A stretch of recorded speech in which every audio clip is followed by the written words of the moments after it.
Patuloy ang mainit at walang kurap na pagsubaybay ng tanyag ng media outlet sa Yahoo News Japan sa bawat galaw, laban at katayuan sa world rankings ng dating 3-division world champion na si John Riel Casimero sa 4 na pangunahing organisasyon ng boxing ng daigdig, ang WBA o World Boxing Association, WBC o World Boxing Council, IBF o International Boxing Federation at WBO o World Boxing Organization.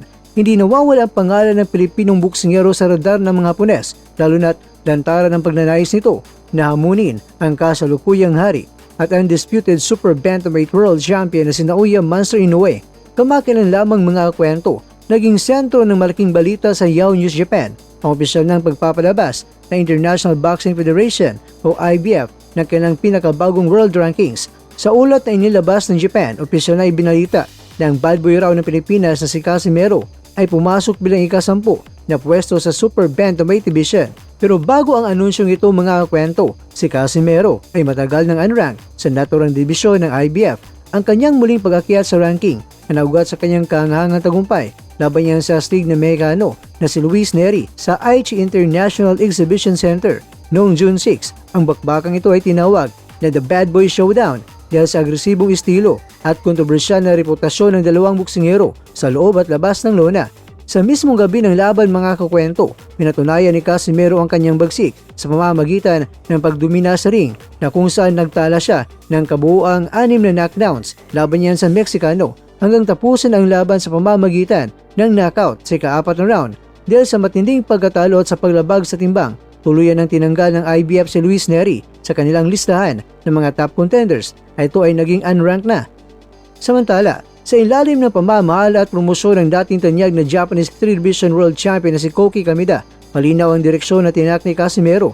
Maring nihayag ng kampo ng Pilipino na ang kanyang ideal weight class ay nananatili sa super bantamweight. Ang pangunahing target ay walang iba, kundi ang makaharap si Naoya Monster Inoue upang mapatunayan kung sino ang tunay na pinakamalupit o hari sa dibisyon. Pero gayon pa man, kung hindi kaagad may kasaang laban kay Inoue, bukas rin si Casimero na sagupain si Murodjon Akhmadalib ng Uzbekistan. Si Akhmadalib mga kwento ay dating Unified World Champion. Ngayon ay nakaupo sa rank number 3 sa WBA, rank number 4 sa IBF, rank number 5 naman sa WBC, at syempre sa WBO, siya ay rank number 8. Samantala mga kakwento, muling pinatunayan ng pambansang paborito na si Joshua The Passion Pasio ang kanyang estado bilang walang katunggaling hari ng strawweight division sa One Championship. Ito ay matapos siyang magtala na isang madula at mapangwasak na tagumpay laban sa kanyang katunggali na si Mansur Malachiv upang mapanatili ang kanyang One Strawweight MMA World Championship belt. Halos 3 taon matapos ang kanyang unang pagharap, muling nagtagpo ang landas ng dalawa na mag-aaway sa main event ng Inner Circle 21 na ginanap sa makasaysayang Lumpini Stadium sa Bangkok, Thailand noong Biyernes, July 10. Kung sa unang laban ay kinakailangan pa ng desisyon ng mga orado upang makuha ang panalo, sinuguro ni Pasio na sa pagkakataong ito ay hindi naantong sa scorecards ang desisyon. Pero gayon pa man, hindi naging madali ang panimula para sa nagtatanggol na kampiyon. Kinakailangan niyang saluhin at lagpasan ang maagang opensiba ng determinadong kalaban na pumasok sa lona na may isang layunin, ang bawiin ang nag-isang pagkatalo sa kanyang karera. Matapos ang mabilis sa palitan ng mga suntok mga kwento na binabaan ni Malachiv ang kanyang level at matagumpay na nakuha ang isang takedown upang siliwan ang top control. Hindi nagagsaya ang kalaban, mabilis niyang binalot ang leg ng Pilipino para sa isang maigpit na rear naked choke na tila naglagay kay Pasio sa matinding panganib. Pero sa kabila ng delikadong sitwasyon, hindi nagpadala sa takot si Pasio, nananatili siyang kalmado at buong pasensyang gumagawa ng paraan upang makawala. Sa sandaling lumuwag na ang kapit ni Malachiv, mabilis na sinamantala ng Pinoy ang pagkakataon, binalitad niya ang posisyon at siya naman ang kumuha ng top control. Mula sa itaas mga kwento, nagpaulan si Pasio ng mga siko at maikling suntok bagong nagpa siyang panatilihin ang laban sa lapag.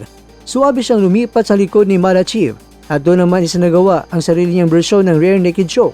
Bagamat nagawa pa noong una na makalag sa sakal ang kalaban, pero mabilis ay inayos ni Pasio ang kanyang anggulo at mas pinahigpit pa ang kapit. Dahil walang mapuntahan sa gitna ng ring, nawala ng malay ang challenger, kaya napilitan ng referee na itigil ang laban sa 4 minutes at 23 seconds na marka ng unang round pa lamang.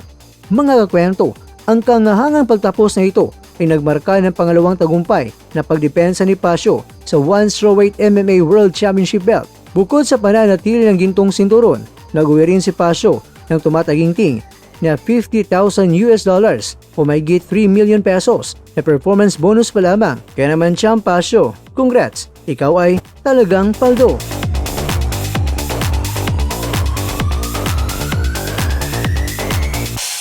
Sa bawat suntok, may pangarap. Sa bawat... Mga kakwento, hanggang dito na lang muna ang ating kwentuhan. Huwag kalimutan na mag-like, share at subscribe. Ako po si Mr. Kwento. Ito ang mga kwentong maaring hindi pa nakwento sa inyo. Tayo ng boses ang hindi pa napapansin ng mundo. Samahan niyo akong busisiin ang bawat kwento at bawat sakripisyo ng mga mandirigmang mga Pilipino. Ito ang kwentong di pa nakwento. Pilipinas para sa mundo. Pilipinas para sa mundo.